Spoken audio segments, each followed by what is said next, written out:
Welcome to the Welcome to the Peeew. Peeew. Well, we're talking about like we were there. Michael wants me to come to the encore premiere of Vamp Bikers 3 Get him off the stage. because I didn't go to the first one. I think I was sick the first time it premiered, which was in late September or early October, right? Something like that.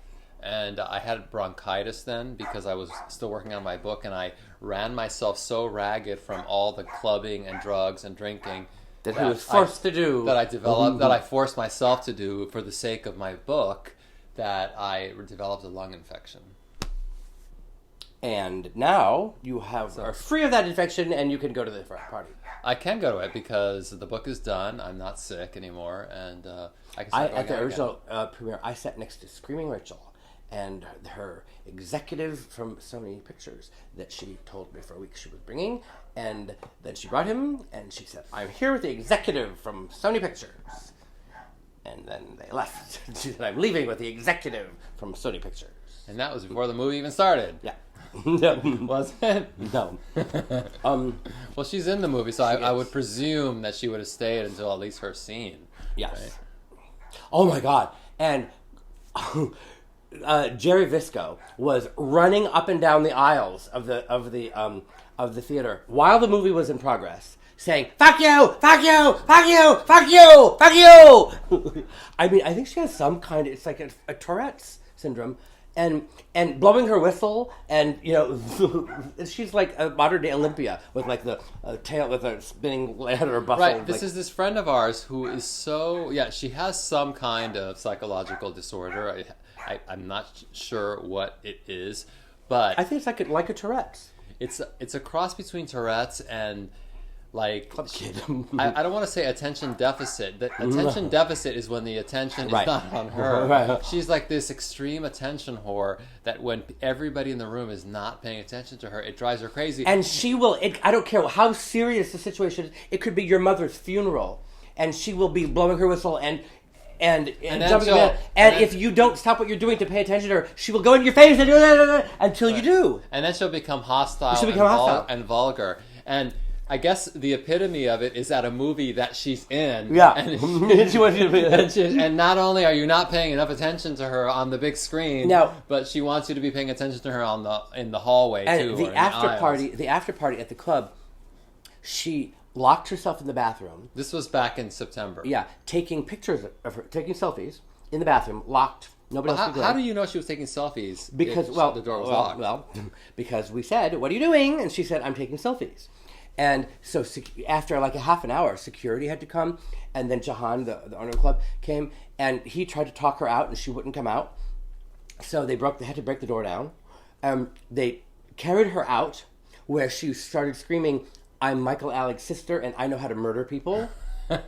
And then when she got to the door, she spread like this, like arms and legs, so they couldn't fit her through the door, and they had to go like this, like this. And then she like went door flying. Of the bathroom or the door? No, the door of the club. And she went flying out to the sidewalk, where she rolled on the sidewalk, and then she went home and wrote on Instagram, "Don't go to Rumpus Room if you're a pregnant woman, because they'll kill your baby." Needless to say, she's too old to be pregnant. Yeah, she's like close to 70, right? She's in her 60s. So I mean, they said she was 86 for the club. She couldn't come back. So then she started coming back in disguises, but in a disguise, you can't disguise Gerry Visco, because should we show us pictures of her or something? Because you can't disguise this woman. She's not disguisable. Right. She's undisguisable.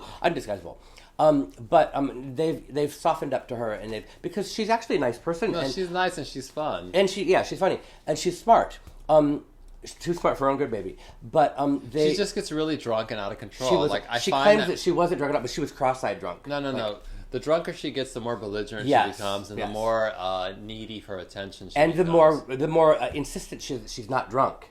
But yeah, so that's that. So well, we're going to go in the bathroom right now and take a selfie. And hopefully that will happen again tomorrow, so you should come to that. Let's go take a selfie. We'll be right back.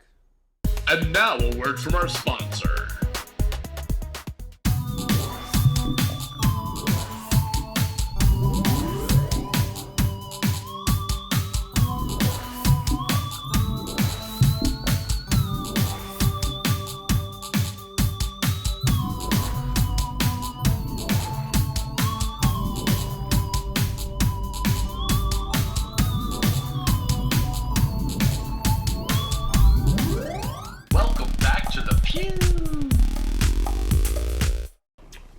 Welcome back. Okay. Well, Ernie has a statement to make about Rebecca. Some of the viewers have been clamoring to know when... Wait, how can some be clamoring? Some have, yes, Oh, and okay, others haven't. The clamoring and the clamorless. Right. So some of the viewers out there, and you know who you are, have been wondering where some of our cast members have been and why we haven't brought them back. What were their names? Dr. Kaiser. Dr. Kaiser, yeah, he's in Europe right now, and Which country is he from? he barely survived the terror attack in the Christmas market. Oh, was he one of the bodies plowed down? No, he was there buying like a penis dildo at one of the stalls. A penis dildo, well, as opposed to a non-penis dildo. Right. Well, there's different kinds, I hear. We'll have to invite him on to explain the difference. So anyway, he was there buying a dildo because apparently that is the kind of stall that you might find at a German Christmas market. Yeah. Holiday dildos. Holiday dildo. Made of what's that stuff? With the chocolate? Almond paste? Nutella? No! What? Almond paste. Marzipan? Marzipan, yeah. Marzipan dildo. Okay, perhaps he was buying that. We'll have to ask him next time he comes on. Anyway, he barely survived the terror attack.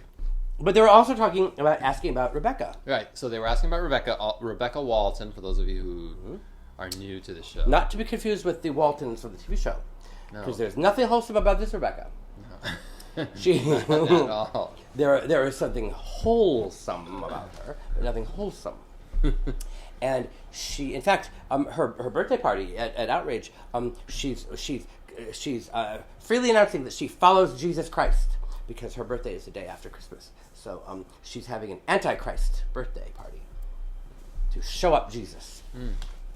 Only her. See how far that gets her. Well, it'll Get her a one-way ticket to hell. Or the pew. Or the pew. So yeah, they're asking about what she... So we really want her back. Yeah. And it's only a matter of time. Yeah, she's good at that. We're setting up right now. So the reason we haven't had her back is because Michael, you want to tell everybody the reason? Yes, because No, we just don't have our acts together right now, basically. So we're doing the show in Michael's apartment, and the goal is to get into the freaking studio, which for many reasons and we you know, haven't been a able minute to ago, get into it. I just said, "Oh, the director's name is Dakota." The director of the show. I said, "Ernie, have you spoken to Dakota?" He said, "No, I have not." I said, "Well, how about the reason because we want to get the show on?" How about it? How about that? Well, how come you haven't spoken to him? Because I want to know how you have spoken. It all depends on me. It does now because I've spoken to him enough. You've spoken. So tag I met. Yeah.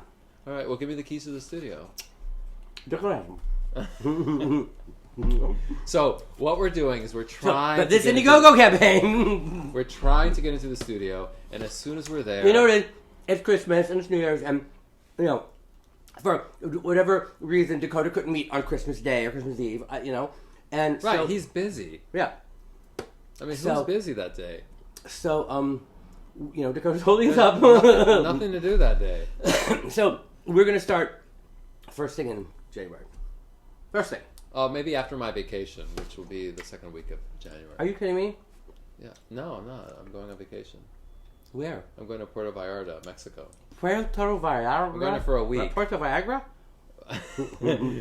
That's my nickname for it. Is it? Why? Because you can literally buy anything. There's like a drugstore every 3 storefronts in the entire like gay section of Puerto Vallarta, and every store has big signs for Viagra, human growth hormone, testosterone. It's like basically every impotent, sexaholic, horny man in North America. Adderall, they have to have then, right? They have everything. You can buy, and you don't need a prescription. You could just go in there and say, "Oh, I think I need testosterone." You've done G, right? G what? HB. G no. You haven't? I think I did it once and I didn't like it. Okay. Did you do it at USA like a long time ago or Liberty? Yeah, a long time ago. Okay. This is why you didn't like it because we were doing it wrong. Oh. Oh, those wacky club kids! We were at USA this was like in 1992 or something. Yep. Back when we thought drugs were legal, we were giving away USA at the bar, and at a club night where we were drinking copious amounts of alcohol. And you shouldn't even have one cocktail when you drink GHB. Oh, they say that about... They say that about Xanax, and it's a lie. No, that's a lie. That one's a lie.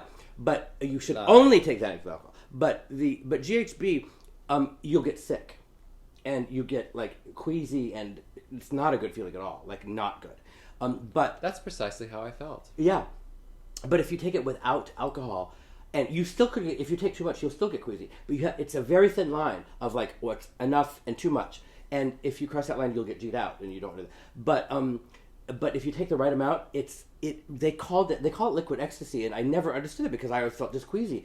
But when I did the proper amount, it really was like liquid ecstasy. I mean, it really was like I said, you lose all inhibitions and just like. Well, I have problems with drugs that require a proper amount. I mean, what exactly is a proper amount? Because I always take more than whatever would be the proper amount. I mean, when do you take a modest amount of any drug? Well, you'll learn because with G, if you take even a tiny, because it's a small dose, and if you take even just a tad over that dose, you will get sick and go unconscious, and you'll wake up not remembering why you were passed out. All right.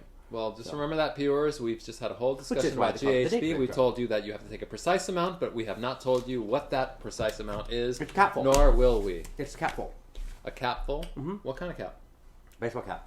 No, like a cap of the bottle, which is like a cap of a NyQuil bottle or a cap of a... Now you're getting confusing. 1 liter bottle of soda.